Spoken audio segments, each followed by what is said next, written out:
Pagkagising ko nga, nakita ko nga umuulan sa labas, kaya pala napasarap ang aking tulog. Thank you, Lord! At sumilip nga ako dito sa aking kwarto, tinignan ko nga yung mga anak ko kung tulog pa ba. Tulog pa nga, malamang alangan namang gising. What? Sobrang kalat nga ng kwarto namin kasi syempre, tutulog pa nga aking mga tsunakyas, so kailangan ko bumaba para magkape, tara kape.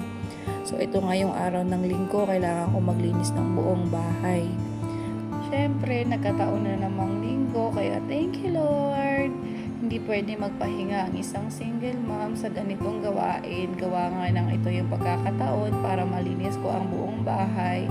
At ito nga, okay na yung ref. Siguro kailangan ko ng mamalengke. Sponsor! Ay, at kailangan ko nga itong ilipat. Itong napakaduming lamesa. Bawasan ko na nga yung mga gamit na dapat itapon or pamigay. Huwag nang itapon, sayang naman. At biglang nakita ko dito mayroong swimming pool. Hindi ko alam saan galing itong tubig. Ay, kaya nga pala, nag-defrost pala ako ng ref. Ay, syunga. Hindi ko nga alam kung saan ko to ilalagay na lamesa na to. Kung sa kapitbahay o dito pa rin ba? Ay, naku, gulong-gulo na ako. Napakaliit kasi ng bahay ko. Pero okay lang yan. Thank you, Lord.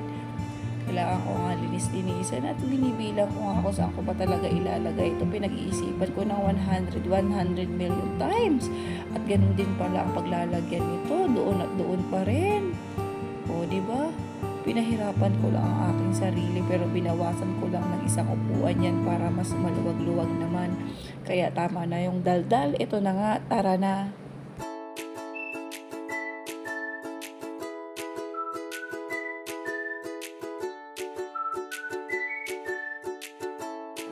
At kailangan ko nga ng konting exercise.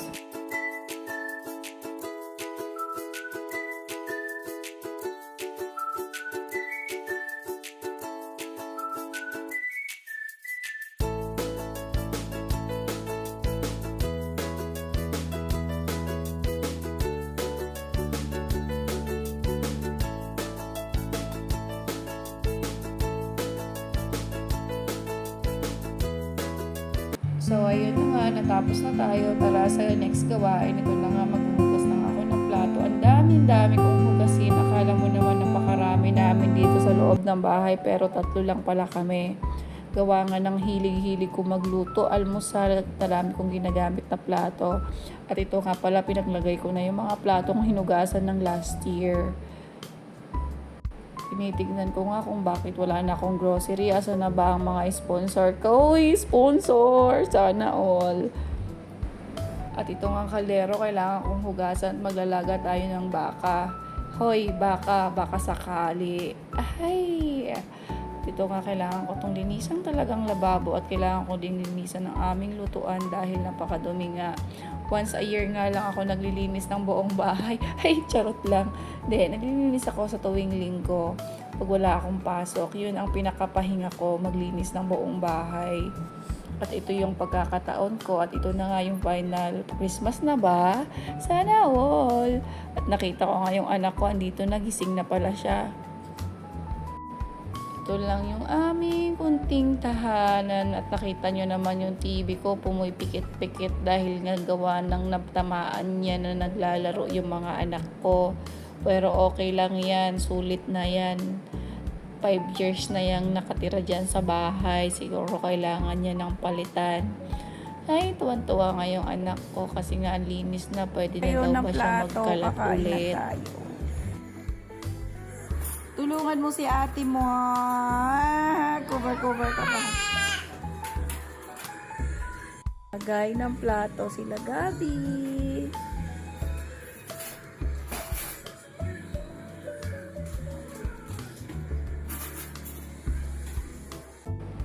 At tara na nga, kain na tayo.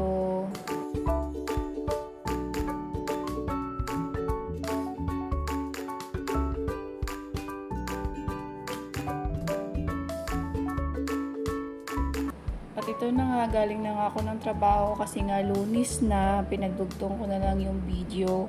Ay na nga, sinundo ko na nga sila. At nakarating na nga kami ng school, kaya itong anak ko ayaw magpatulong. Kaya niya na daw niya sarili niya. O, diba? Saan ka pa? wag ko na daw siyang sana ihahatid kasi nga nahihiya daw siya sa mga classmate niya. Uy, binata yarn.